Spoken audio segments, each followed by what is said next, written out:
on, everyone? Welcome to another episode of the Full Court Press, where we sit back and we talk about what's going on in the WNBA. The Coach Ed Gladney. Along with me is Nick. Nick from Sleeper Media Sports. Sleeper Sports Media. Sorry about that. Keep No mixing it problem. up. All the same thing. But we're here to talk about the WNBA, the growing, everything that's going on in the WNBA. It's an exciting time in the WNBA and what's happening. So, before we do that, I want to sit back and just checking in on my co-host. First of all, to our brother Randy. We love you, bro. We know, you're getting taken care of life, and you always know you have a home with us here. For those of you looking for Randy, right now he's taking a break, and he'll be back later, definitely. So, but we have his back, and for Nick, how are you doing, brother? How's everything going with you? Good. Just busy. Getting ready for football season coming up. 50-something days until first official game. About 2 weeks or so until the Hall of Fame game. So gearing up for football season. The WWE is staying steady with what they're doing product wise, and then just trying to keep up with the WNBA as much as I can. How are you? I'm doing well, man. Just taking it one step at a time. That's all you can do.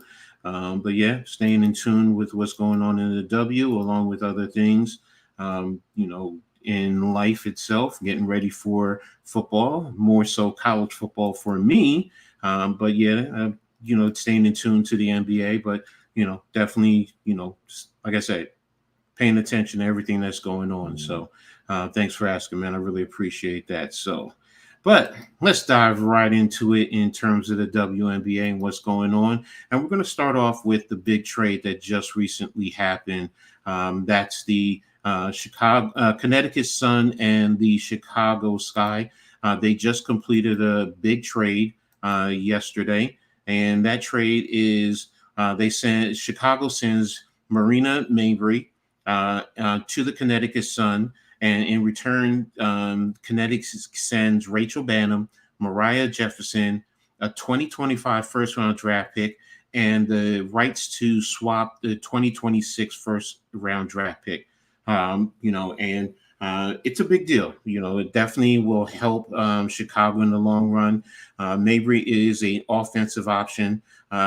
She can shoot from depth, but she can take you off the dribble. She can get down into the mid to the low post, and she can definitely take smaller guards, and back them down into the post. So it was a surprising trade for me. It came out of nowhere.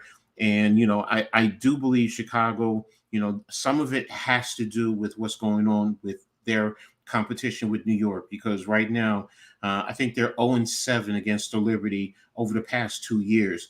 They just recently played New York, and they lost that game. And New York was without two key starters in Breanna Stewart and Benijah Laney. So,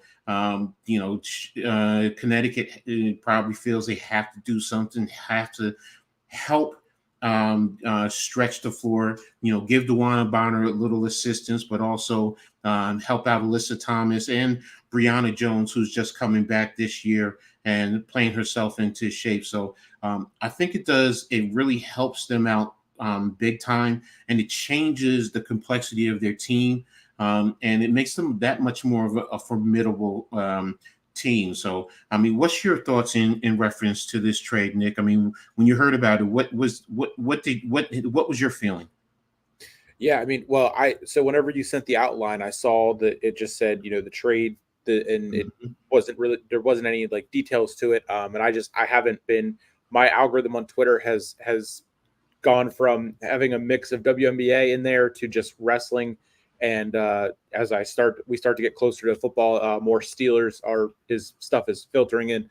So, that I heard about the trade right as you just explained it there. And Mabry, whenever she was playing the both games that or all three games, I guess, that the Fever played the Sky, it seemed like she was one of their part of that big three of her, Angel, and Mm-hmm. and Carter. So I mean that is super interesting and very very much of a shocker to me that they shipped her on out, but get what they got in return or what they get in return definitely seems like it's going to work out. And Connecticut is Mm-hmm.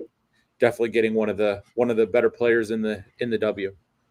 No, they definitely are. I mean, for Chicago, getting Banham, she's a good player, good bench player. Remember, she just set the record in the WNBA with 8 3-pointers off the bench in a single game. So, but it's saying that she's played more than 20 minutes just once all season now, and also in terms of Mariah, it's more of thought that, she's just an added piece. She still hasn't really found her niche in the WNBA consistently. So, it's, and then the draft assets, this also positions Chicago going forward, because a lot of times that's what you see some of the teams, looking for draft assets, especially when they're trying to move certain players along the way. So I think this is going to help Chicago long run. Especially because they're trying to hold on to that number 2 seed, especially because we'll get into the power rankings and the standings a little bit later, but you have teams that are behind them that are creeping up. So they have to do something. Number one, you don't want to lose the separation to New York too much, but it also makes it that much more challenging to defend them. And Mabry can also play defensively, so it's not like she's a limitation defensively. She fits into what they're trying to do. So I definitely think this is going to help them in the long run, and it's going to elevate their title contention even more. And to be honest with you, they are a threat now, even more so to New York. Because they have a deep bench. You also have Carrington also in the starting lineup. So her and Carrington and Mabry just in the backcourt alone, man, that's some serious play right there. So, and then when you add in Dewana Bonner, Alyssa Thomas, and Jones, that's a formidable starting five right there. That really is. So, and they can play defense, but they can get you buckets. Bonner and maybe right now in terms of getting the ball into Thomas in the low post, and she does a phenomenal job in finding the open player. And, how do you defend them, in the long run? Ball rotation is going to be key with them.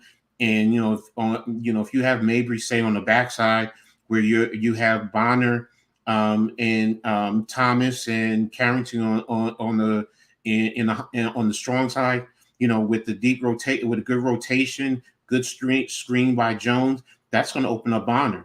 And then conversely, Mabry, she can get down there, she can get dirty, she can get rebounds, she can play physically. She's going to help out them immensely. So definitely has to be a concern going forward in reference to that. So good move by Connecticut getting Mabry. In Chicago, I understand, you're trying to get depth, young pieces, you have a new coach in Teaspoon. So yes, in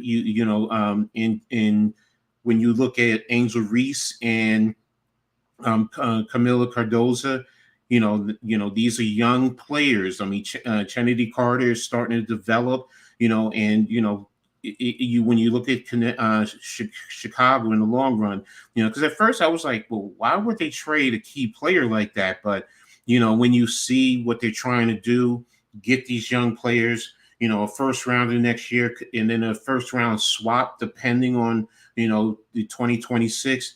Yeah, it makes sense. You want to get young players into this program and let them continue to build, and they do have some talent there. It's not like they're a team that's totally at the bottom of the barrel. They're a middle team, and they want to build for the future. So it does make sense. So kudos to both teams. Right now in the immediacy, you would say Connecticut would win, but in the long run, may end up turning out to be Chicago. So.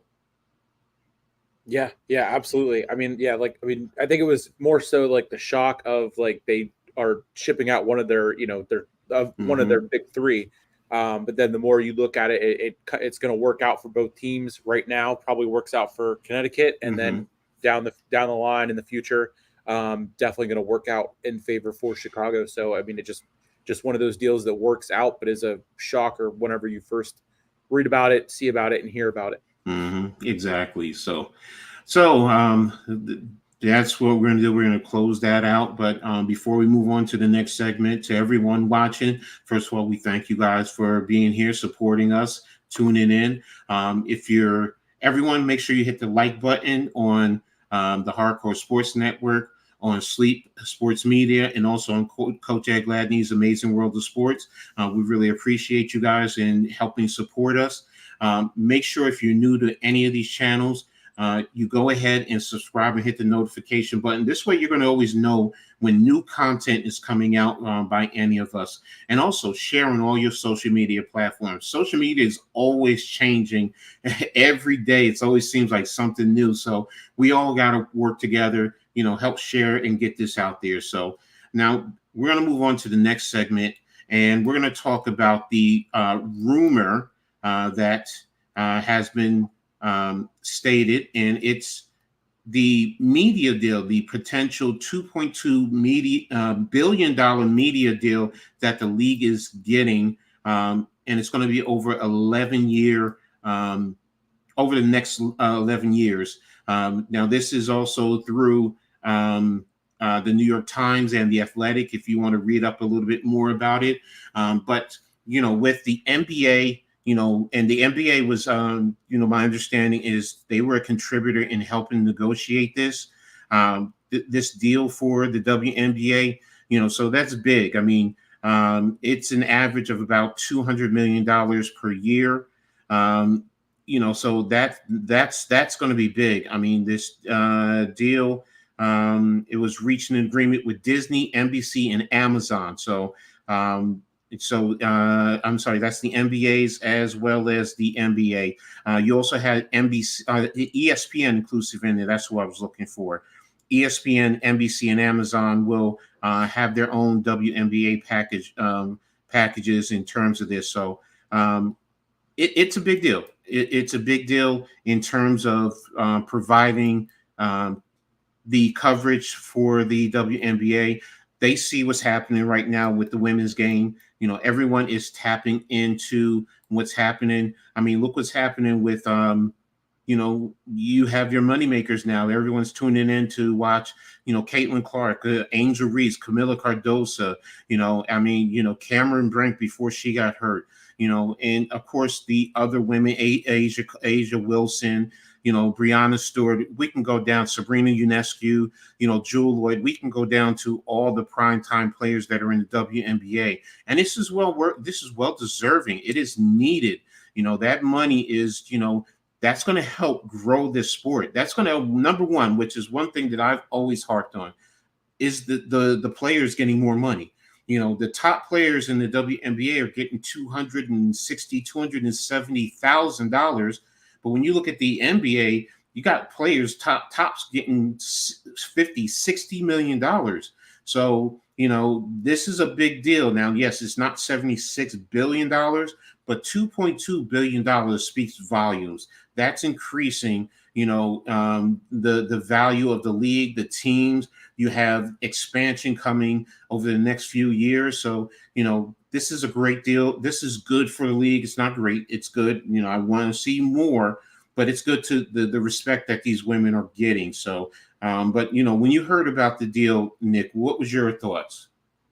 Yeah. I mean, for just big money, for all the eyes that has come into the league this year, mostly, me at least, started to watch it for the first time, this year, just because of Caitlin and Angel and Cardoso and Cam Brink. And really this class is, the front runner for probably the reason why they're getting the charter flights at the beginning of the year, and now the media deal and everything like that. So it is, I mean, it's super cool to see and think about, a year, 2 years from now, we'll be watching, the games will be on ESPN, or will be on Peacock and Prime Video Mm-hmm. and all that, instead of Ion TV or NBA TV, or, whatever other channels they go out and get. And then, like you said, expansion, you got to think with the media deal, them putting money in for that, you want to expand markets and Mm-hmm. really hit on the bigger ones. So where else are they going to expand to? We got Toronto, we got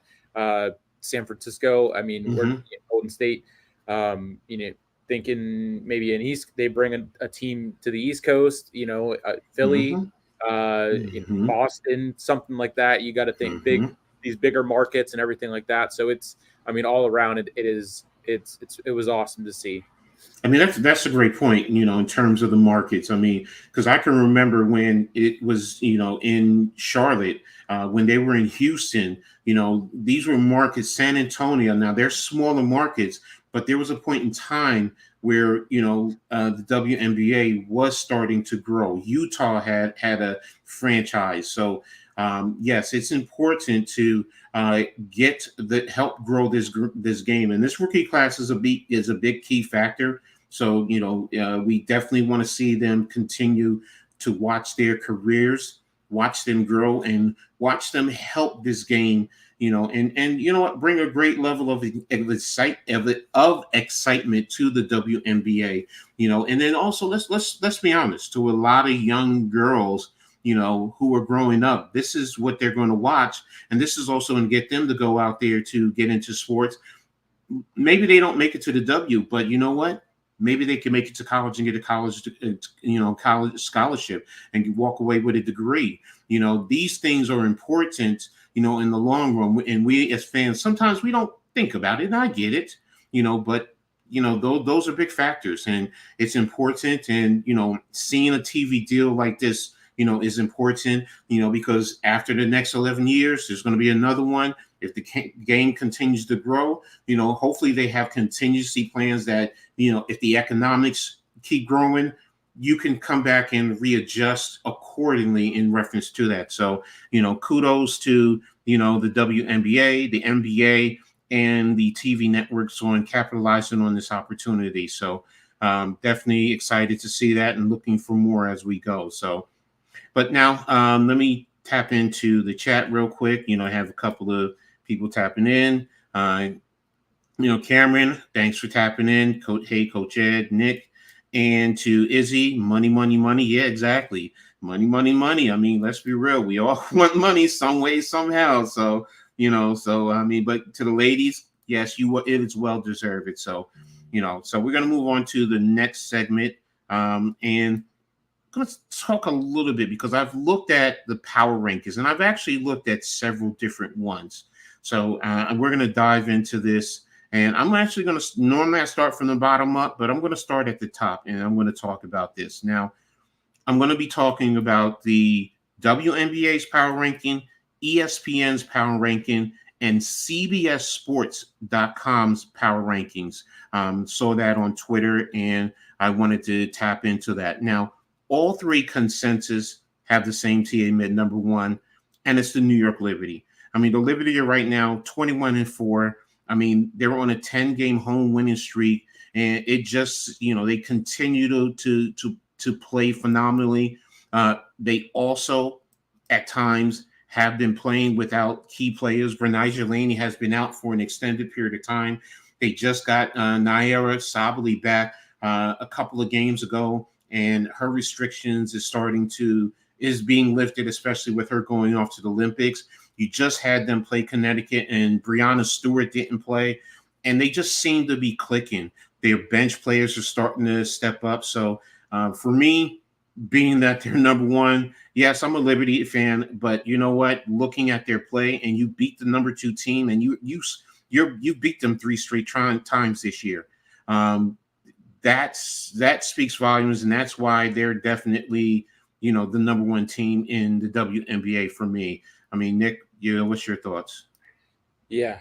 I mean, looking at it, I mean, they just, every time I see them pop up, on Twitter, or whenever the games go final, it seems like they're always winning. Mm-hmm. And I mean, it's either I see them winning or I see the Ellie, the mascot, on TikTok walking into the arena. Mm-hmm. Or I mean, so they are definitely on a roll right now, which is a Mm-hmm. lot of fun to see. Someone, I mean, at least me, hearing about the Vegas Aces the last 2 years, kind of being that top, spot. Mm-hmm. It's cool to see someone, a new team, especially Liberty. They the Commissioner's Cup last year, and then in the Mm-hmm. finals. So it's cool to see them kind of get over that hump and be back to with that vengeance type of mentality. Exactly. Tommy, thanks for tapping in, brother. And I'm glad that you guys down in Houston are finally getting electricity. I mean, hopefully everybody is safe down there, man. Definitely want to see you guys getting back up there. So, but now getting back into the power rankings, and this is where, in looking at the power rankings, you're starting to see a little deviation. In terms of the number two teams, the WNBA has Connecticut, who is at 18-5, and ESPN has Connecticut also at 18 at number two. Let me just double check that. Yeah, it was in Connecticut. But when I go to CBS Sports, they actually have a surprise team at number two, the Las Vegas Aces. Okay. That Yeah. caught me when I saw that. When I saw that they had the Las Vegas Aces. Now look, Las Vegas is on a roll too. They're starting to get back. They got their key piece back in Chelsea Gray. So that's a big factor. But I wasn't expecting them to be at number two already. By season's end, competing for the number 2, 3, 2, 1. Yes, but already. But you know what? When you sit down and you look at their record and look at what they're doing, makes sense. They're 16-7 right now. And last week they beat the Storm, they beat the Dream, and they beat the Mystics. So it's, and I think they just played the Sky, if I'm not mistaken. Yep, they played Yeah, them on Tuesday. yeah.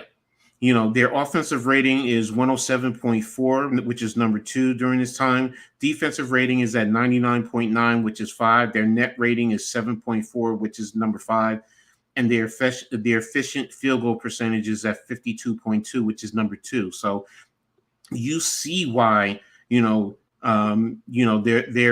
up there, and I can understand why CBS has them at number 2.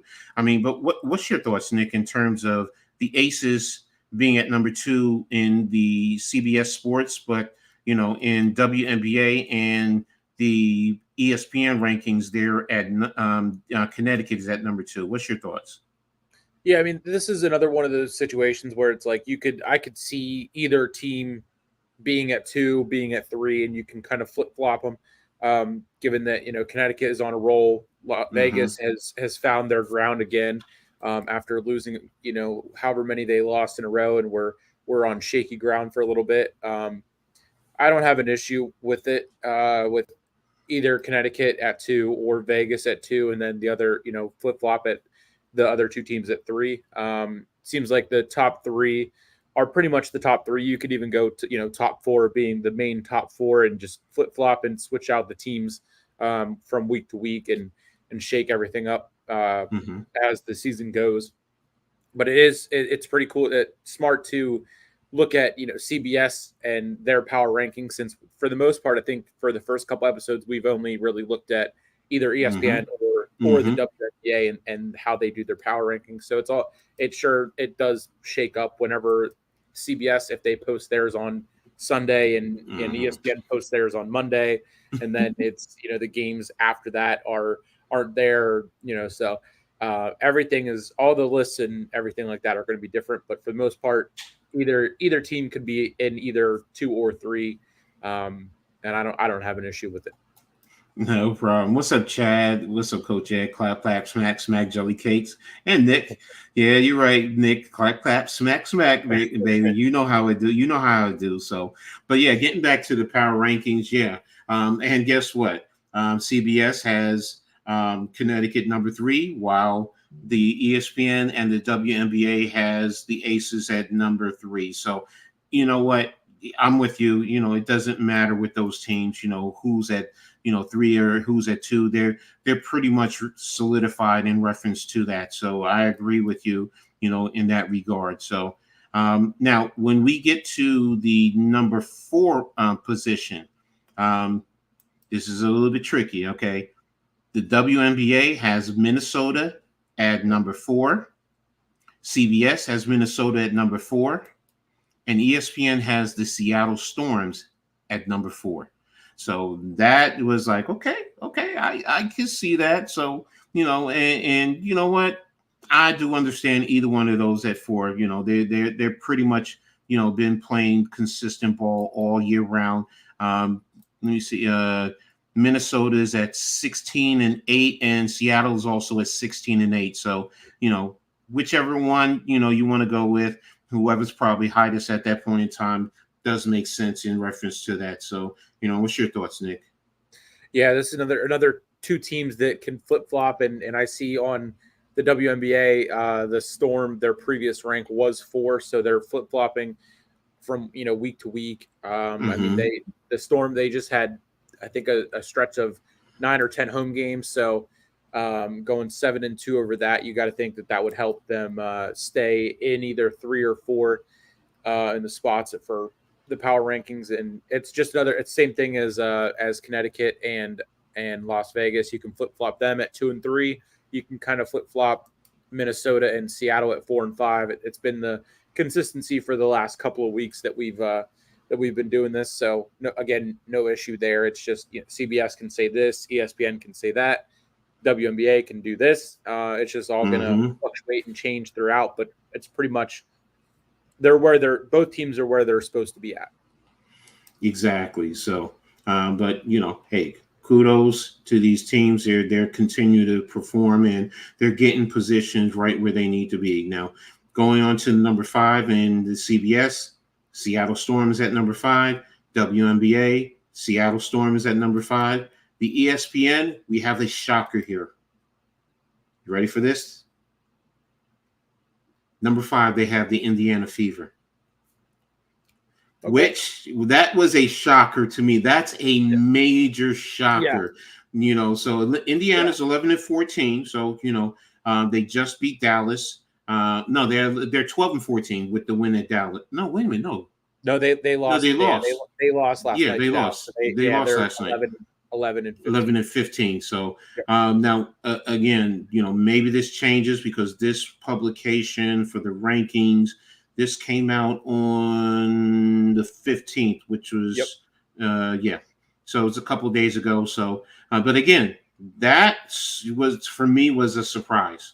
That was the biggest surprise. I said Seattle, Minnesota, those are going to be the teams that are going to be there, to see Indiana, there already, I mean, and they don't get me wrong. They have been playing very well. So it's not like they're, being 5 is it's a surprise, but their play has been saying that, they're an improved team. They're a team to be reckoned with.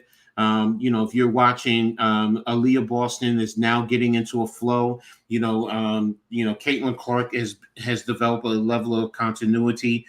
Kelsey Mitchell, what can you say? I mean, this team is starting to become a formidable team for this year as well as going forward. So, I knew you would be, pleased with that one, with them being ranked 5 on the ESPN rankings.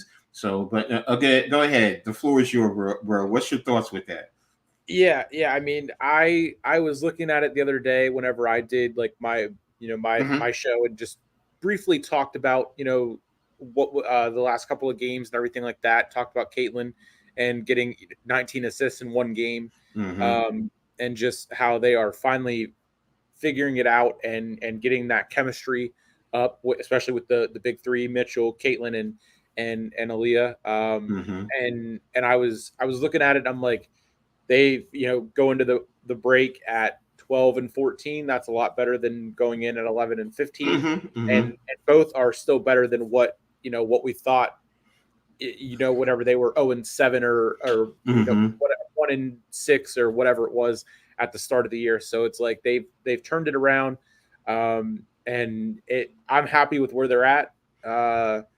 Wish they could have played better and got the win in Dallas, but I mean that is what it is. So it's going to be fun to go into the All-Star weekend, and then see the rest of the season, how that plays out, how much rest they get, given that they had a tough schedule at the beginning, and how much that played into maybe losing a game or two where they shouldn't have, but they were tired, whatever, for whatever reason. But yeah, I mean, 5 or 6. 5 is probably a stretch. Looking at it, record wise, I'm not used to seeing a top 5 team have an under 500 record. So that was, I mean, that's what pops into my head. But given that there's only 12 teams and everything like that, the records are going to be what they are. But just looking at the WNBAs and then seeing that Phoenix is 7 and they're 12-12, it's kind of weird to see a team under 500 above a team that's at 500.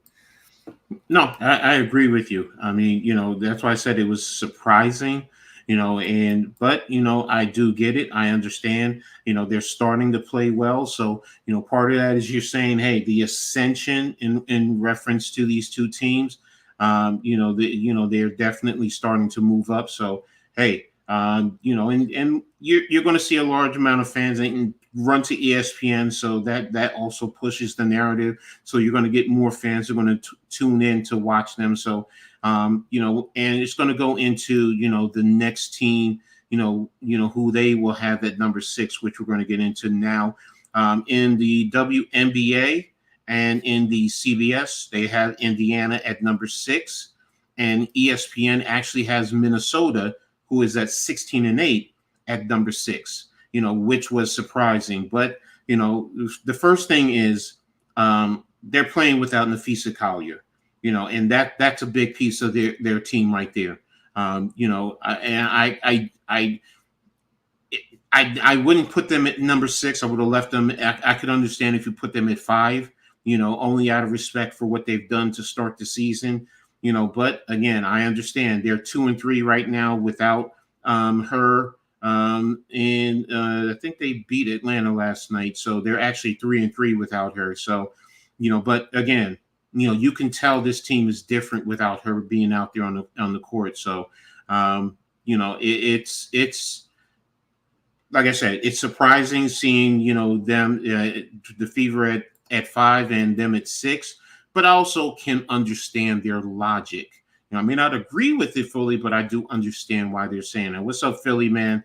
Thanks for tapping in. We're going to get into a little bit of that in a little bit, so just stay tuned, man. We're going to talk about that. So, but again, Minnesota, what's going to happen during this break? Will Collier be able to come back in time?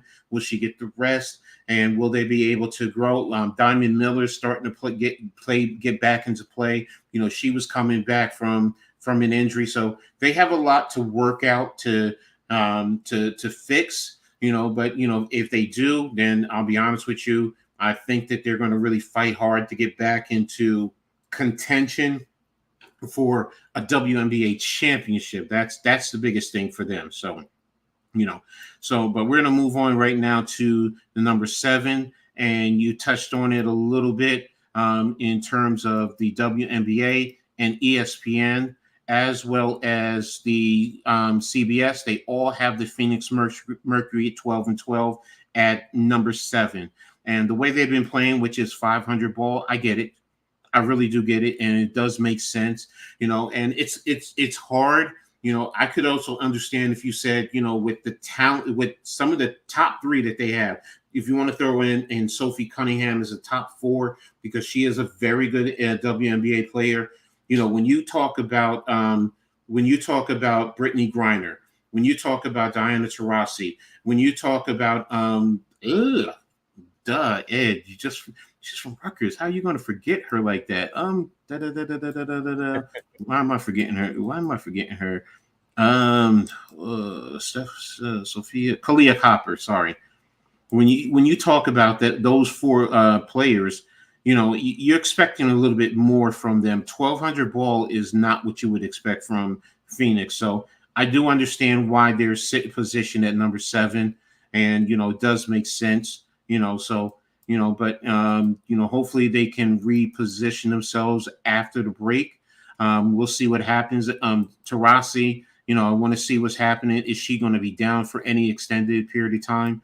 That's going to be a big factor, because I know right now she may not be on the Olympic team. I know she's dealing with little injury, so we'll see what happens going forward. But now, if we move on to the number 18 in CBS Sports, in the WNBA, and in the ESPN, they all have Chicago at number 8 at 9-14. They've been inconsistent. They definitely have talent. So I do understand that. I'm going to be paying attention going forward, especially now after the trade. What type of impact will that have in losing Mabry? But we'll see. I'm sorry, I didn't ask you about Phoenix. What's your thoughts about Phoenix at number 7? Yeah, no, everything that you said, they definitely are, playing the records 500, and that's the kind of basketball that they're playing. Both the games against the Fever, the last two, they just lost to the Fever 95-86. I think that was the game where Caitlin had the 19 assists.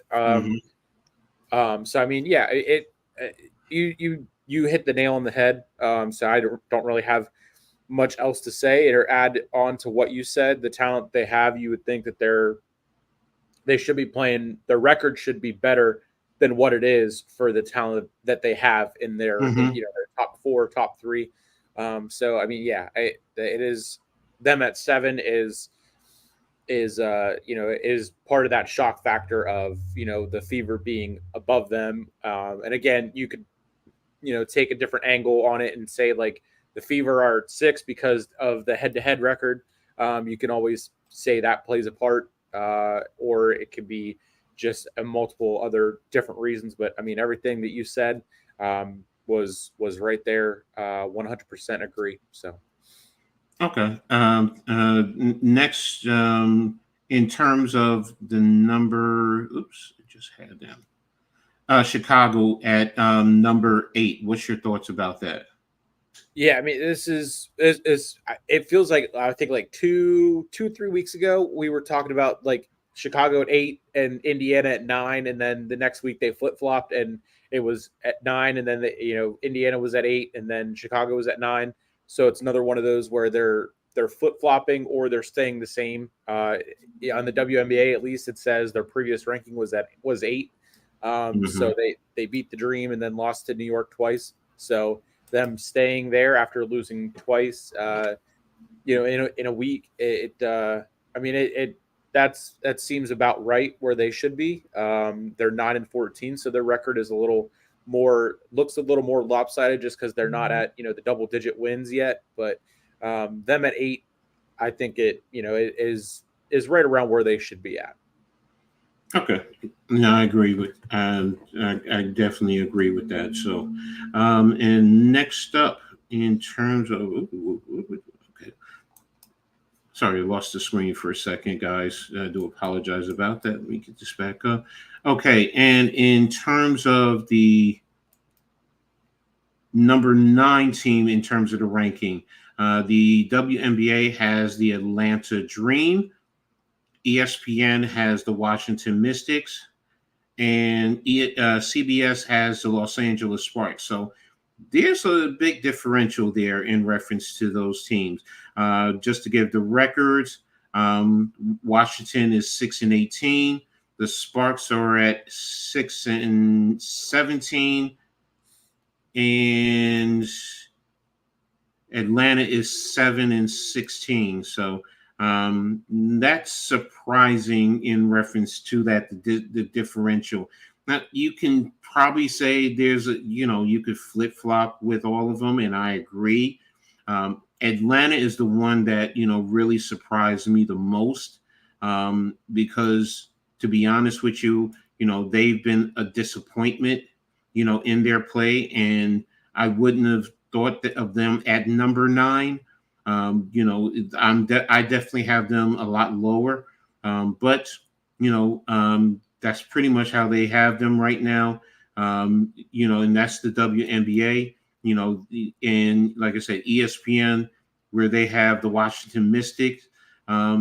It's a like I said, you could flip these teams pretty much. I mean, what's your thoughts in reference to the ninth spot?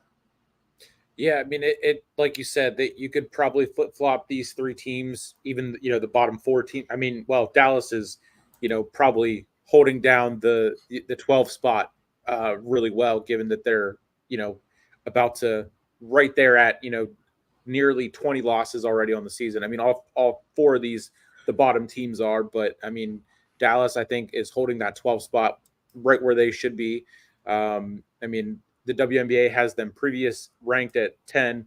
So for them to drop, two spots and then you can still flip flop, either Los Angeles, their season's kind of really went downhill once Cam Brink got hurt, and then Atlanta just hasn't been. Atlanta and Washington, but I mean Washington has flipped it. They were on the losing streak, and then they got the win, and now they're, I mean, still 6-18. That's no record to be happy with.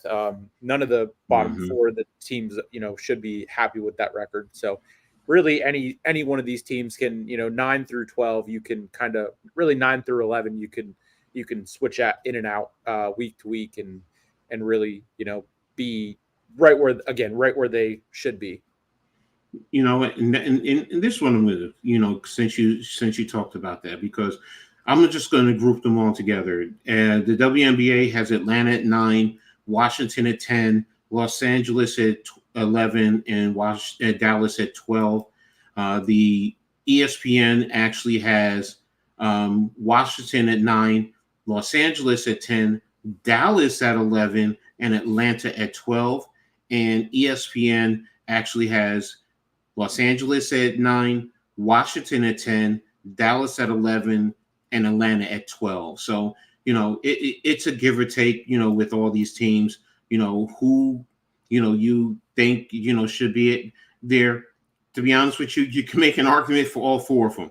They can all, to be honest with you, I could see if they said they're at 9, they're all at 10, they're all at 11, they're all at 12.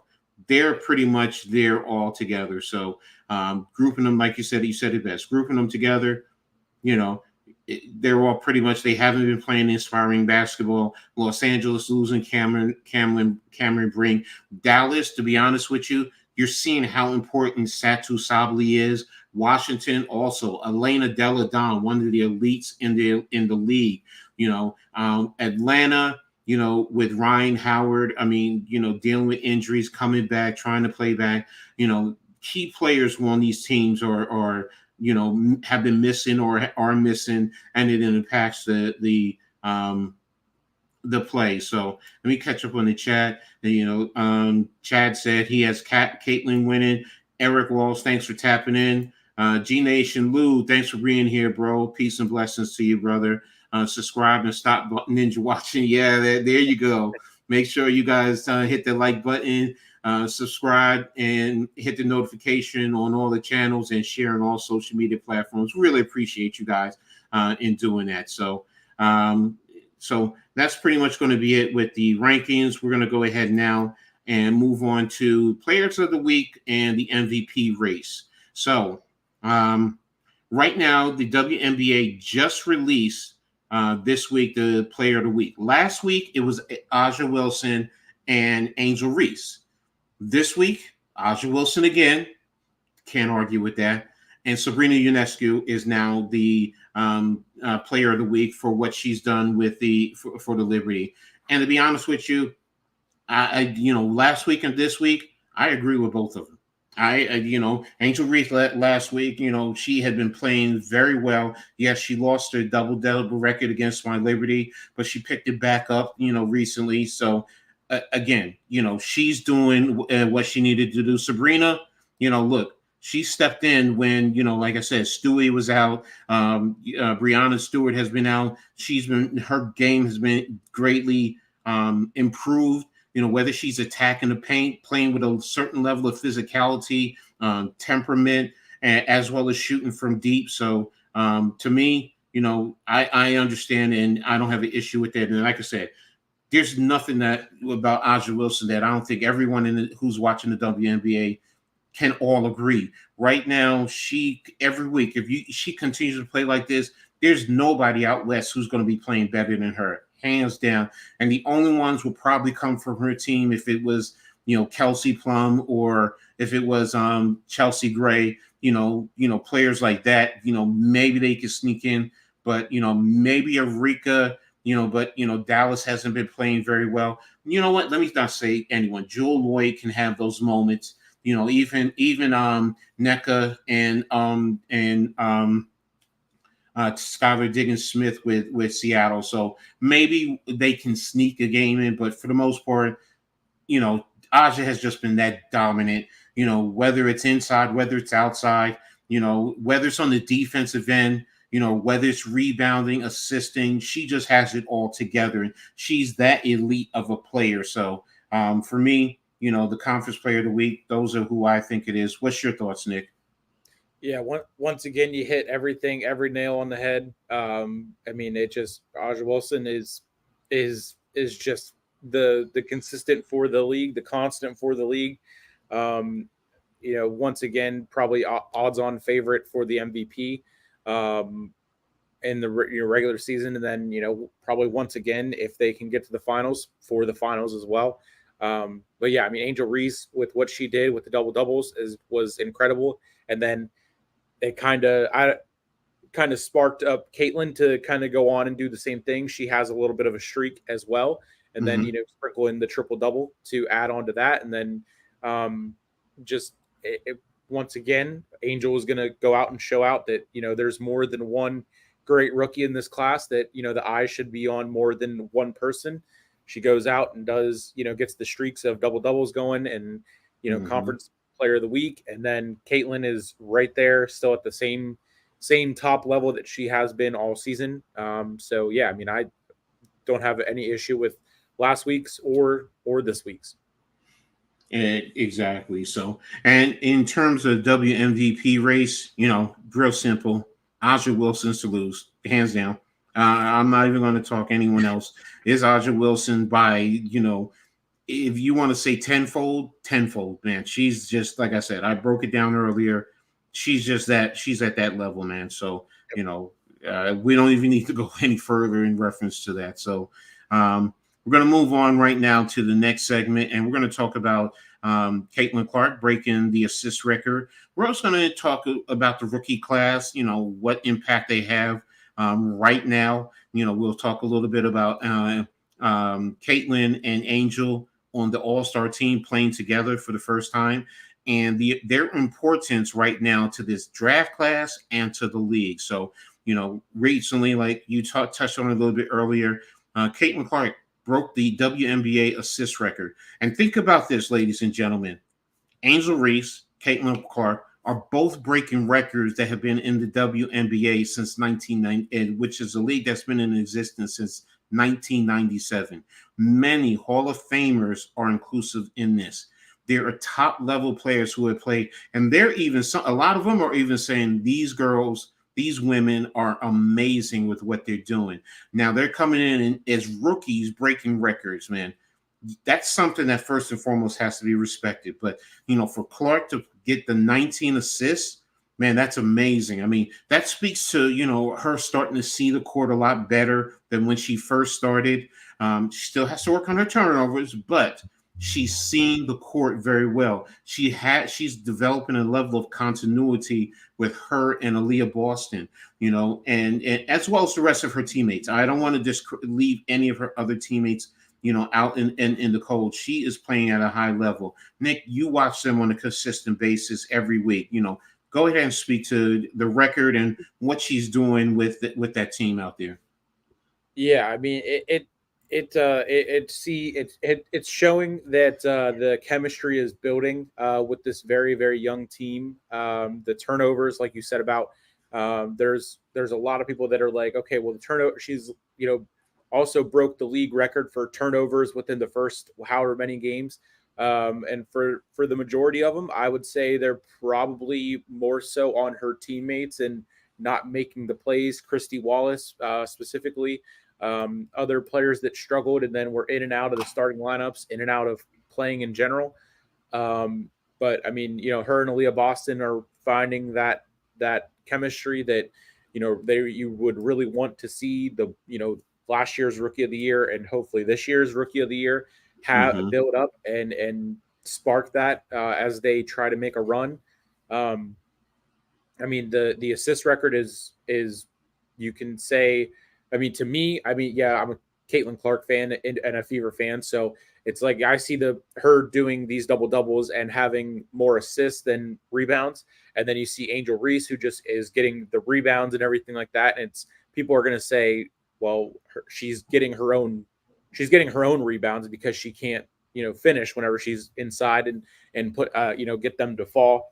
And 16% of her rebounds are from her. So it's like, how are her double doubles more impressive than Caitlin's double doubles? And it's one of those things where you got to think that Angel's going out there and doing this, so then Caitlin is going to go out there and not only score like she scores, but then get the ball out to her teammates like she talked about as she was drafted and said that she was excited to be able to set up and get her teammates to score. And now it's showing with her 19 assists in one game. Well, you know what, you talked about the argument between each of them with their double doubles. The thing I will say with Angel, where she's getting 16%.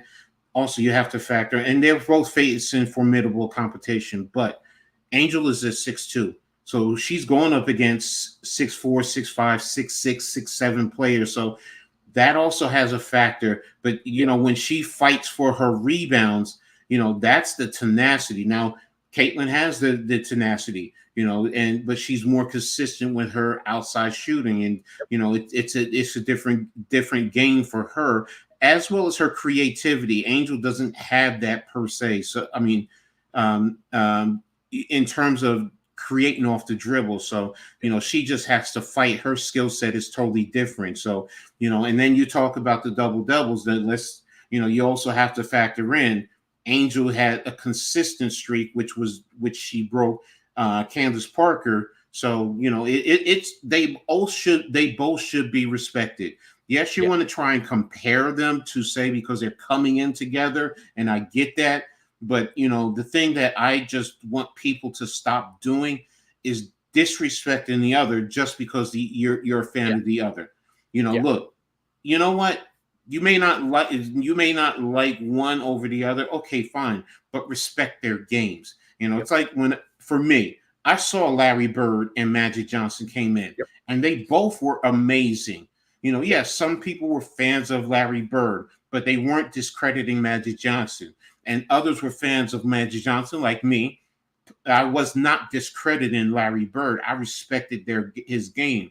And that's what I think fans need to do. You want to speak up about who you like? You want to speak up about Clark? Great. Speak up for her. Talk about what she's done, but don't discredit Angel Reese. And conversely, don't discredit Caitlin Clark just because you're supporting Angel Reese. They both are important to what this league needs. And we talked about the TV, the media rights deal. This is a small indication of that, ladies and gentlemen. They're both important. They're pulling in fans from all over the place. Caitlin Clark is pulling in more. I get it. I understand why. I understand those fans who are fans of Angel Reese and they feel a little apprehensive or, dare I say, disgruntled because you feel that Caitlin Clark is getting more. But if more people want to see her, you got to respect it, man. Game got to respect game. Plain and simple, baby. And that's the reality. So, and that goes into the next point, the importance of this class, man. If Cam Brink was here, you would also see her impact. You can see Rakia Jackson. Her game is starting to improve, man. She's getting comfortable. And that's the other thing. They're rookies. I give Clark and Reese because they came in. They knew that more was being put on their shoulders, but they accepted this. The others are starting. They know that they got the head. They don't have to feel that pressure, and they're getting more comfortable right now, especially going into this break. now once they come back from the break, will they be a little bit more comfortable going down the stretch? Now they say, well, I played this season, I've made it. Now I can see that I'm a WNBA player. Now there's things that I could do going forward. So, they're important. Angel Reese and Caitlin Clark are important. Nick, I know you wanted to talk about their importance being on the All-Star team and those two playing together. Go ahead, take that lead. Go ahead, lead it off, baby. Yeah. I love what you said about the comparison of Magic and Bird. I was talking with London earlier a couple months ago, and he made the same comparison and gave me the idea to do a more in-depth comparison, writing an article about it. And this is Caitlin and Angel are the W's, Magic and Bird, and I love that comparison. And I watched the documentary that was in depth about that rivalry. So it's going to be cool to see, 5-10 years from now, a documentary about Caitlin and Angel's rivalry. And also you can, throw in their first time ever being teammates are as rookies in the WNBA in the All-Star game. So I think it's another fun angle that is going to really, send this, rivalry and them being the faces of the WNBA into the next level, into another whole nother atmosphere. And I hope that with them being teammates, we can see, the behind the scenes stuff at a practice or whatever, and see, them kind of showing that they don't hate each other. I know that there's been different interviews where Angel has said, well, I don't hate her, she doesn't hate me. We're just off the court. Are we friends? No, whatever. And just I just want to see, like you said, just start to drop this narrative of we have to put them against each other and just let them elevate the game as two great rookies and have a fun rivalry, but then see them competing on the court by just not this, but just how they play. So, but yeah, I mean, I made the point of comparing their double doubles, but I mean, like you said, I had the thought in my head, Angel is getting those rebounds with her teammate Cardoso, who's 6'4".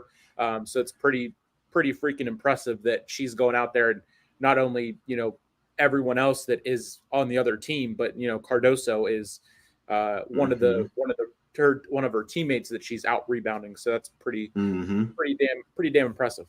Exactly. So, but one last thing about this, again, this rookie class is important because, what they're doing now, but it's also setting a foundation for classes after them, which is going to help elevate this game. This is why all of this is important in terms of the big picture for the WNBA. For the longest while, the women's game has been, thought of as second class, third class citizens. So, and to see them play the way they play, it's amazing. It's incredible. And it's important to raise the level, to keep drawing the young ladies into the game. I'm a girl dad, I'm a girl granddad, that's probably why I feel so passionately about this, because it opens the door for these young ladies to go out and play the game that they love and have fun and have a career with it, and later on, who knows, you're on TV talking the game, and showing your intelligence and helping others see the game from a different perspective. So that's why, to me, overall, this class is important, and it's not just about those two, it's about all of them, what they bring to the table. So, but we're going to move on to the, before I do that, you got wrestling tonight? Nope. I do not. So just want to make sure. So going to go on to the next segment, and the Team USA versus the WNBA. Will Caitlin Clark replace Diana Taurasi on Team USA? I've heard rumors. Diana. I don't know. Nothing was officially, but I've heard and I saw certain talking topics on Twitter, and I'm waiting to see. Will Caitlin Clark, if Taurasi is out, will Caitlin Clark take her place? Have you heard of anything right now? Not I mean, besides whenever I read the outline and read your note about it, I haven't Hmm. seen anything. Okay. But like I said, my algorithm on Twitter has kind of cycled through Hmm. from seeing more and more, fever news and everything like that to, wrestling and the Steelers as we get closer to football. But yeah, I mean, I saw a rumor a month and a half ago that Brittany Griner was possibly going to be taken off, and Caitlin would be one of the ones to be the first one in if someone had to be Hmm. taken off the Hmm. roster. And I mean, at this point, I'm okay if she does get put onto the team, and I'm okay if she doesn't, Hmm. and then she can get the rest that she definitely Hmm. is definitely needed. So, like I said, I mean, she's going to have multiple chances to play for Team USA in the career that she's going to have. So missing out on the Hmm. first one isn't going to be too crazy. But if Tarasi can't go, then no doubt I think it should be Caitlin. Oh, yeah. No, I'm with you on that. So, one other thing I wanted to touch on in terms of this is, first of all, the game USA Team USA versus WNBA All Stars is actually Saturday, Saturday 8:30 on ABC, if I'm not mistaken. So make sure everyone tunes in. Here's one key factor: the Team USA is headed by Cheryl Reeves, the head coach of the Minnesota Lynx. The WNBA All Stars is actually going to be headed by Cheryl Reeves. For those of you who don't know, I'm sorry, Cheryl Miller. Sorry, Cheryl Miller is one of, if not the all-time greatest women's basketball player. Some have compared her to the Michael Jordan of the women's game, and it's that important, in terms of that, what she brings to the table. So it's definitely important. So let me get caught up on the chat real quick. Good evening, all live streamed. Thanks, Charles, for being here. Yeah, we always try and bring it every weekend, every week to you guys. So thank you. Really appreciate it. But yeah, getting back to the discussion point, in terms of Cheryl Miller, you guys really need to. She did talk about what Caitlin and Angel was bringing to the game and its importance. And it's very powerful, especially when you hear a Cheryl Miller, who's an all-time great. Seriously, an all-time great. If you've been following the women's game as long as I remember seeing her play at USC. I saw her, Cheryl Miller, and yes, her brother actually is Reggie Miller. And growing up, she used to kick his butt.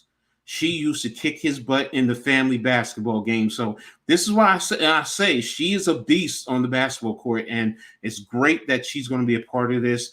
And I hope you guys, if you don't know, you do your research, get to see some video clips, but also see what and study what she's brought to the game of basketball, especially from the women's perspective, because she could also, back in the day, she could pretty much play with pretty much most men. Just maybe not down in the low post, but she's a 6'4" combo guard forward, and she could do it all, and she could dunk. So but what's your thoughts in reference to Cheryl Miller coaching the game against Coach Reeves? Yeah, I mean, like you said, if she's all of those things, I'm excited to see Caitlin and Angel, the two rookies, be coached and get to learn and pick her brain while they're doing the All Star weekend. And I would say I would think that's me as a new fan, and getting to see her for the first time since I haven't watched before Mm-hmm. that would be my big thing is seeing what it's going to do for Caitlin and for Angel and everyone else that is on the WNBA team WNBA.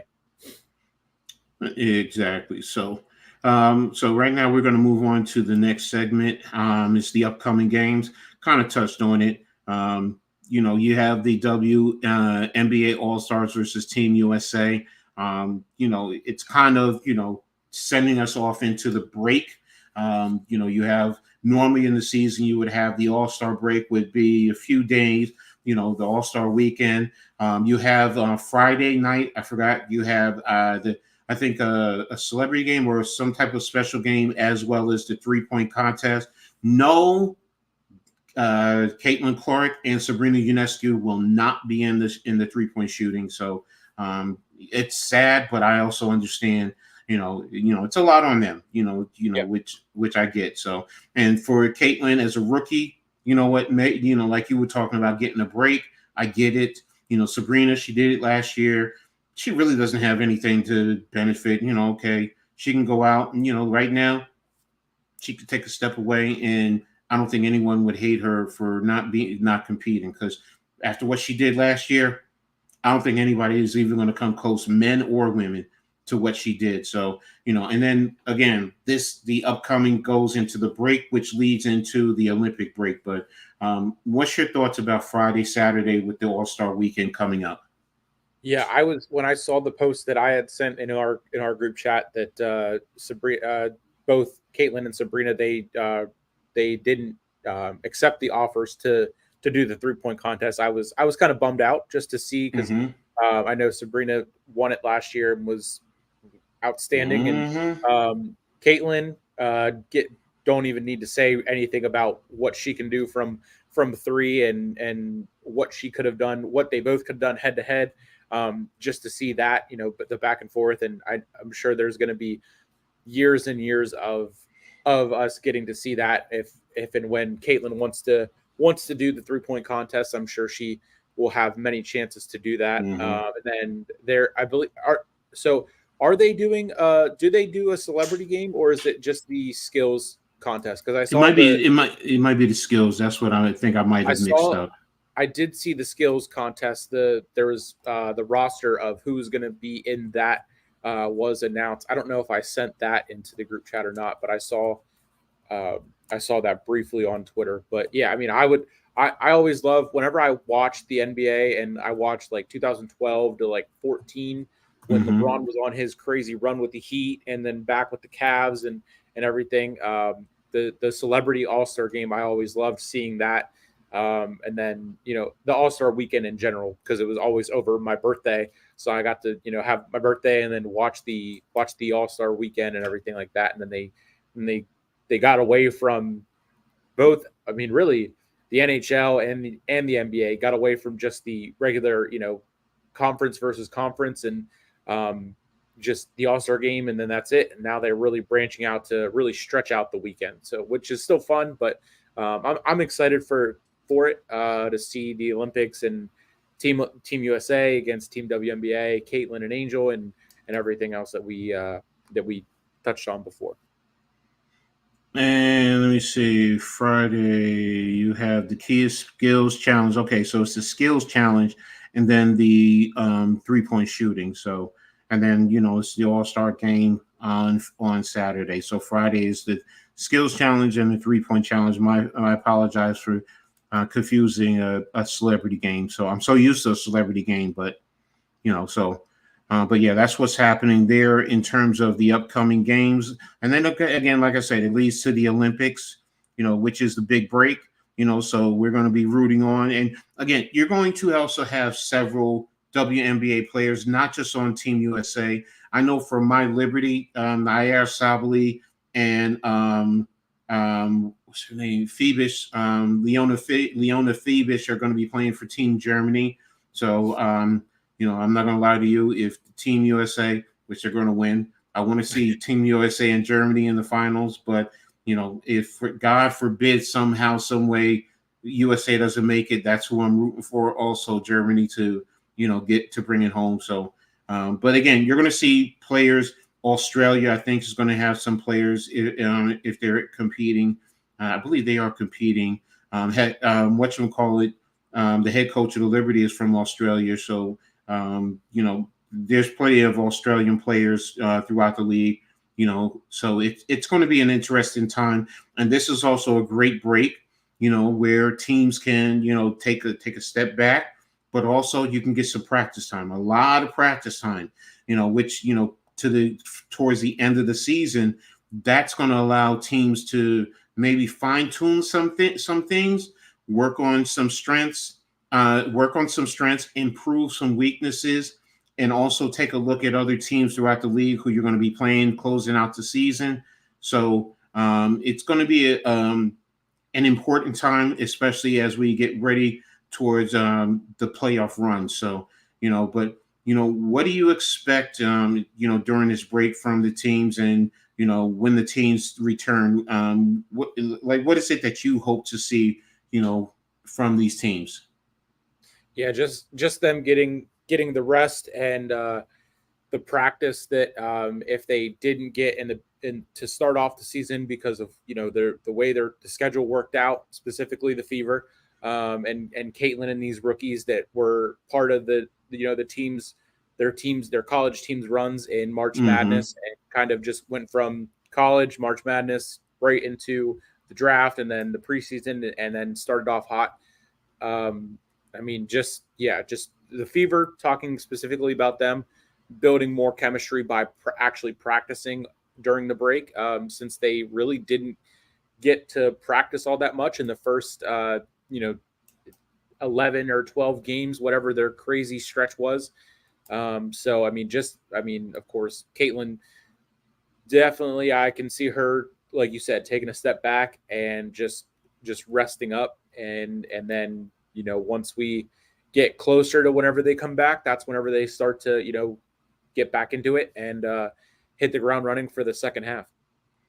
Exactly. All right. So, um, next thing we're going to talk about, as we start to wind things down, is playoff positioning. So, we went over in terms of the overall standings, power rankings, however you want to categorize it. Right now, the top 8 teams make the playoffs. So, um, right now, you're looking at the Liberty to the Sky pretty much are in playoff position, and the teams that are they're a distant ways off. They're probably about at least 3.5 or 3 games behind the A spots, which are the Dream, the Sparks, the Mystics, and the Wings. So if you go by, in terms of game behind, the Fever and the Sky are both 10.5 behind the Liberty, who are at number one. So, and usually it's 1 versus 8, 2 versus 7, so on and so forth. So, I do think it's going to stay about the same. The team I'm going to be watching is going to actually be the Sky. Especially after this trade, do they open the door for one of the other teams to make a run?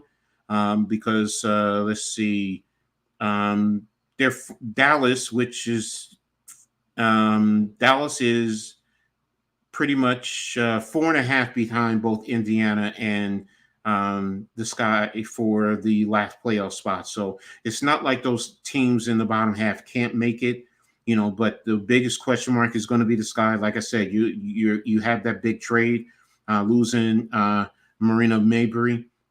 It's a big factor. Her veteran leadership, everything that she can do for them. She was one of their key players. She was number 2 in scoring on that team behind Kennedy Carter.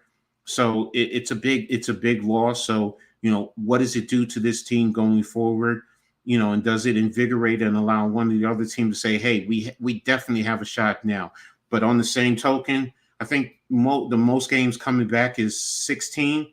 So you're looking at it really pretty much about a third, maybe a little bit, about a third, a little bit over of a third of the season left for these teams. So that's why this break is going to be very important for them, But I see, personally speaking, what I see at least the top 3 in my eyes, which is the Liberty, the Sun, and the Aces, really making a strong push.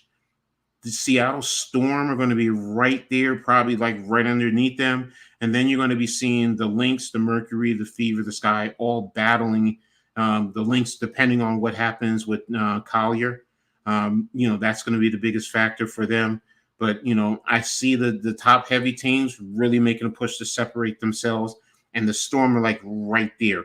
They're going to be able to get in that top 4, or they're just going to be sitting right on that edge. So, because again, like I said, I think it's going to come down to the Liberty, the Sun, and the Aces, and then the Storm are right there. The Lynx are probably right behind them. But what is your take on the playoff positioning so far?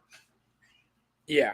I mean, I can definitely see, like you said, how you broke it down to 1 through 3 can be the three teams that we're seeing now, and Mm-hmm. then 4 and 5 can go back and forth, and then 6 to 8 can really be even. 6 to 8 are going to be those three teams that are going to be fighting for 6, 7, and 8, along with Mm-hmm. 9 through 12 fighting to get to 8. Mm-hmm. But yeah, I mean, I definitely, that's what I was seeing, the Fever and Sky hold the ground at 8 and 9 or 7 and 8, or however it breaks down. I'm excited to see the rest of the way and see how teams that are fighting from 12 to 9 to get to 8, and teams that are from 8 to 6 fight to get to 4 or 5, or Mm-hmm. however it's going to shake out. So it's going to be a lot of fun as we get down to the wire. So I was just thinking about something too when we were just talking about that, and you said the Fever in the Sky. It's important because they also will bring more eyes to the playoffs too, and people will see how intense it is. But they'll start to see the excitement, and maybe they'll continue. No matter what happens, watch it all the way through. Yep. Because you really will see some great games. When you sit down and truly give it a try and see that these women really play, and they play with great passion, and they're invigorated, and they play fundamentally sound across the board. I'm sorry, they do. I prefer watching the women's game over the men's game. That's me, and it's nothing about pretty women or anything like that. It's about the basketball game for me, and I just love it. And I think the Sky and the Fever. First of all, if they can get in, it gives those two key players a taste of the playoffs. Yep. So, just when you get that little taste, then you want more of it. And then you work harder on your game, and you'll get your teammates there, and you'll step your leadership up. So this is why they're important to, the full spectrum of the league and what it can do to help grow it. So, when you were just mentioning that, I mean, I said, yeah, I definitely want to see them in the playoffs, because first and foremost, it draws more people in to watch the game. But then people can see the intensity and the passion and the play, and then you're like, oh, I want to see more of some of the other teams and the other women that are there. And then you just don't say, oh, Caitlin Clark, Angel Reese, and then that's it. You say, oh, wait a minute.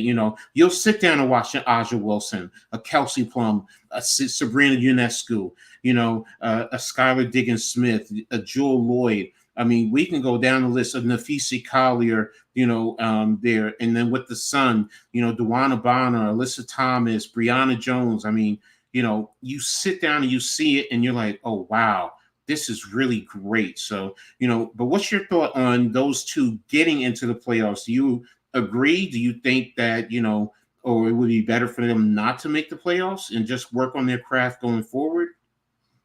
No, the way that the way they play and how competitive they are, absolutely not. They want to get in and they want to make a run. It would be, like you said, it would bring eyes if they both get in, and especially Mm-hmm. if they both get in at 7 and 8. Mm-hmm. The chances of them playing against each other in the playoffs are that much harder, and it makes that much more of a story if the Chicago goes in New York and they at 8-1 and they Mm-hmm. advance, and then same with Indiana. If they're 7 and they go into Connecticut at Mm-hmm. the 7 versus the 2, and they get the upset, I mean, it's going to turn everything up to an 11, and then the next round to a 12, and it's Mm-hmm. just it really makes for that type of story that you definitely want to wrap up their rookie seasons, and really the first season of getting the most eyes on the sport that has ever been in the history of the WNBA. Agreed. Exactly. So, but yeah, that's why right now these last few games are going to be, ladies and gentlemen. I'm telling you right now, get your popcorn, get your beer, get whatever it is, pizza, whatever it is you enjoy. Just get it and sit back and watch the last third of this season, man. The games are going to be that much better, even on the bottom half. I just said to you, look. The sky just opened the door for them by this big trade, so they can sit here and say, we have a chance. We have a chance. Let's get on our grind. Let's do what we got to do. And it's going to really step the games up. And the teams on the top end, they're going to say, look, I don't want to lose positioning, because New York is 2.5 over Connecticut. Yes, they've beaten Connecticut for all their games so far. But if they go on a losing streak, Connecticut can overtake them. And lo and behold, sitting way back, not that far back, is the Las Vegas Aces. They're 4.5 behind the Liberty. Don't forget, they're the two-time defending champion, and they want to make it a 3-time because no one has ever done that in the WNBA. So that's why this closeout to the season, it's not going to be a coast for the top teams. You're going to have to fight, and New York is playing the Aces twice in the second half of the season, one in Vegas, one at home. So, there's going to be games that, you're going to want to sit back and watch. Connecticut is going to play some tough games, to close out the season. So, the Storm are sitting right there. I believe the Storm also play the Liberty. Let me double check that. I think they play the Liberty They play the Liberty back, a home and away, back to packs to end out August and to begin September. So right there, that's going to be tough in itself. So, this is what I mean by, and this is for playoff positioning. And the Storm are 4 games behind the Liberty, so they know that they can make up ground. So again, it's not like the Liberty are that far ahead of the rest of the top of the league. And this is why the playoffs are going to be that much tough. We broke it down. You have your top, you have your middle, you have your bottom. But on the bottom, you just want the opportunity. On the top, you don't want to lose steam and then allow everyone to catch you. And then next thing you know, you're sparring. So this last half of the last third of the season, it's going to be real intense, and I'm going to really enjoy it. And I'm going to always be in tune to what's going on. So, if I'm here and there's a game on, you'll see me. I'm telling you, you'll see. Yep. Like right now, I'm looking at the summer league. So, it's always a sports game going on for me. So it's something I'm always looking, seeing what's going on. When that W is playing, yeah, you best believe, especially when my Liberty are playing. I've sat and I'm like, oh my gosh, I got a lot of Thursday games. But you know what? I'm going to do what I got to do. So, absolutely. Yeah. So, yeah. But any thoughts on what I just said in terms of the playoff position, especially on the top end? Yeah, everything. Agree with everything you said. It's going to be a lot of fun. I'm excited for it as someone who's watching it for the first year, for the first time. The playoffs. They're fun to begin with, but there's only 40 games, so every game is going to be one that counts, especially in the second half of the season. Like you said, Liberty and Vegas, they play twice. Chicago and Indiana, they play one more time in August. And that to all the playoff previews for the top 8 teams anytime they play is going to be a lot of fun. I do have a question though. How is it the play? Are they best of 3, best of 5? How do the playoffs work? I think let me double check for you. I believe the first series is a best of 3 WNBA playoff format, and then after that it's a best of 5. I'm trying to. I don't think they've increased it. Let me double check that for us right now. I mean, that's a great question. I'm glad you asked that.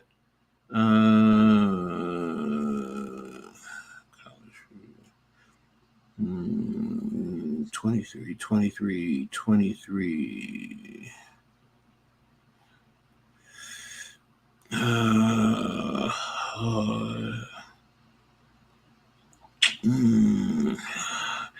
All right, I'm gonna look at last year's playoff format.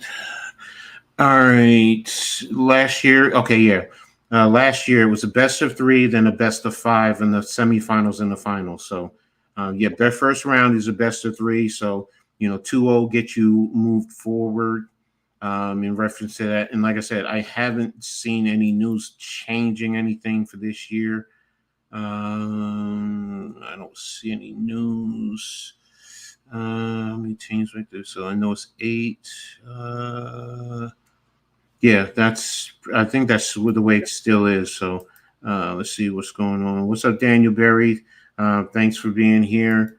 I really appreciate you as always, man. So, but yeah, that's the playoff format. That's how it's set up. So Awesome. Yeah, I'm excited to see the final push for 1 through 8. The battles between 3 to 1, 4 and 5, and then 6 to 8, and then of course 12 to 9. And I mean everything is it's kind of like you said, the games back between the teams are not crazy amounts, and everything is still kind of wide open. We have like the basic knowing which teams are going to be where, but everything is still very much wide open from the bottom to the middle, and then the top 3 can go all the way all over the place. So it's going to be a lot of fun. So, just to start wrapping it up in terms of closing it out, right now, like we said, they're going on a break. So, last games were played yesterday. Then you'll have the All Star weekend. And then from there, it's basically Olympic time. And that will go until August the 15th. August the 15th is when the WNBA will re up. So, right now we haven't decided if we're going to give you Olympic coverage or if we're just going to just focus on, just talking about what's going on in the WNBA, or you know what, if we take a break along with it. So just stay tuned to what's going on here with the Full Court Press podcast. More than likely we'll be in tune and give you a little bit of something. So whether it's all 3 of us or one of us, somebody will be here to just keep us all in touch with what's going on. So but before we get ready to get out of here, what do you have going on to up until next week? Tomorrow, SmackDown. Mm-hmm. And then Saturday we were going to do the Jake Paul fight. He's fighting Mike Perry Saturday night. So that Randy Mitch and I were going to do that fight, but then it ended up not working out. Randy's taking care of what he's taking care of, and then Mitch is down over at the beach, and then I will be up. I'm actually going up to my dad's for a golf tournament on Saturday, so I'll just be watching the fight and live posting it. So not going to be streaming it or anything, but I'll be eyes on the All-Star game up until the pay-per-view would start. So that'll be fun. And then Monday, just same thing, or the next week, same thing, kind of streaming whenever I can. Obviously the WNBA will be on break, but the Steelers training camp for the NFL will start. So the football content will be turned up a little bit and ready to watch my Steelers hopefully have a good year. All right. As well, hope you guys do. My dad's a Steelers fan. So as for me, right now, still going to be busy as always. Tomorrow, I'm going to be bringing back another episode of the Coach Ed Gladney's Read and Attack Sports Show live. And then after that, the Blacktop podcast with my brother from another NYG 22, also known as Unpopular Opinion Sports. Saturday, I'm going to be with Philly Halftime for the Halftime Coaching Adjustment Show. Sunday, I'm going to be talking Giants conversation with Unpopular Opinion Sports as we start to ramp things up, getting ready for the NFL as well, where we'll be, having Giants conversation, and then we'll be streaming pretty much 3 games, through the BBK network. And then and that'll be on Sunday. Monday will be another Read and Attack Sports Live. Tuesday will be the pick and roll. Will be Heart of the City with Popular Opinion Sports. Wednesday will be the Pick and Roll podcast, and then Thursday we'll be back for another one. So I'm also be amping it up, getting ready for college football because that's my big passion. So you'll see me doing things on college football, most likely some Rutgers stuff, as far as my Scarlet Knights get ready to come into action, getting ready for another Big Ten season. So I'm going to be pretty busy. Sometimes you might get sick of me. Sometimes I might take a day off just because I'm worn down, because I'm pretty much on here every day, somewhere, somehow. So sometimes I say, Ed, take a break. Your body's telling you to take a break. So, I might just, say, okay, I'm not going to do a show tonight. So, but for the most part, I'm here 7 days a week. So that's pretty much it. So, you have anything else you want to say? I'm sorry. Nope. Just exciting summer. Really, you would think that at this point in the year, it's like it usually is the dead zone for sports, but it has been firing on all cylinders. I mean, WNBA, the WWE has been on fire. AEW has been up and down for me at least, but I mean the WWE, we got SummerSlam coming up, so that'll be another big time event for us. The wrestling side of the network will be covering that as we get into SummerSlam and the return of Roman Reigns, hopefully, and then just after that, the big thing will be definitely football for myself at least. So I'm very excited for this part of the year in the sports world, and then leading into the fall, and best time of the year. I did forget one thing. I also may be covering minor league semi-pro football. So I do cover it. I've coached it, played it at this level. So talking to some teams, and I might be covering some games. So we'll see. But we're going to get ready to get out of here. I want to thank Daniel Berry for tapping in, Charles Adderley for being here, Lou from G Nation Sports, man. I really appreciate you, brother. Eric Wallace, Chad, Philly, Chad, Tommy, Izzy, and Cameron. Thanks, you guys, for being here. I really appreciate. We really appreciate everyone, from Nick, from Randy, and from myself and the Hardcore Sports Network. We really appreciate you guys for being here. So look forward to us again for another full court press. And like I always say in sports, make sure you turn it on and turn it off. We'll turn it on and turn it up. We'll talk to you later. Y'all be safe. Peace.